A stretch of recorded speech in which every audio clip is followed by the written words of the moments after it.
Hello. અરે હમણાં થોડું હા ગામડે આવ્યો હતો બાપુ, થોડું કામ હતું તો ઘરે પ્રોગ્રામ હતો તો. પેલા પિયુષભાઈ નો ફોન આવ્યો હતો અત્યારે? ના ફોન નહીં આવ્યો બાપુ મારી પર કોઈનો હજુ.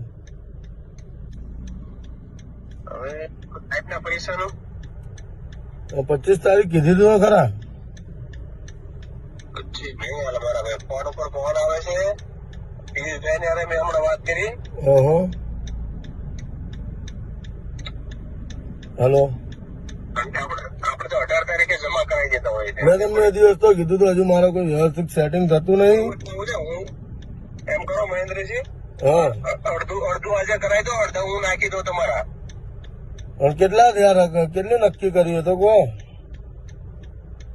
60 ની તો વાત થયેલી છે આપણે. વહીવટદાર હારે જ મારે 2 મહિનેથી જ છે. એમને મને એવું કઈ વાત પાછી કરીને મેં એમને કીધું હતું. મેં કીધું યાર બાપુ તો આજના કીધી આટલું ત્યાં નહીં પૂછાય એવું યાર મને.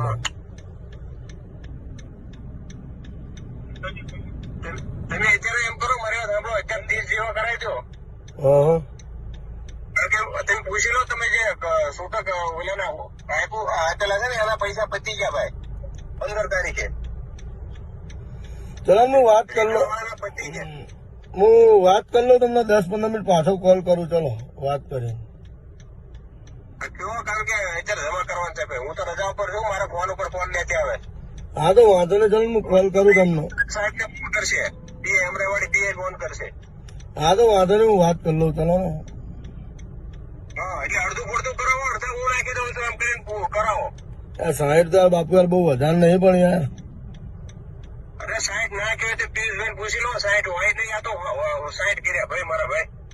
એટલે આખું અમરેવાડી પરમિશન લો. દેશી રાવી અમારા એટલા નથી. વાંધો નહીં, ચલો હું વાત કરી લઉં છું પિયુષભાઈ જોડે. આપણે અત્યારે કરવા પડશે ભાઈ. ને હું નહીં કરું તો સાહેબ ને 100% ફોન કરશે. ખોટી વાત નહીં કરતો, જે સિરિયસલી તમને કહું છું. હા મને 5 મિનિટ આપો ખાલી, 5 મિનિટ હું વાત કરી લઉં ખાલી.